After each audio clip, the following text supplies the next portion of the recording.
Anong ganap sa mundo ng showbiz?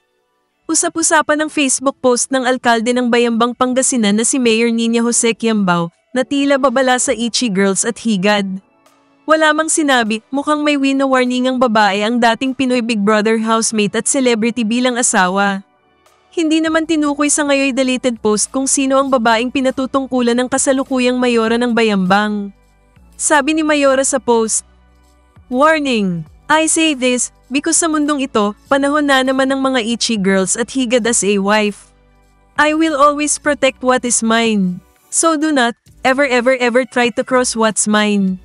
Because I will find you. You know who you are. For your itchiness just use Claritin." Si Nina ay asawa ng dating mayor ng Bayambang na si Cesar Quiambao. Naging kontrobersyal ang pagpapakasal nilang dalawa dahil sa malayong age gap nila.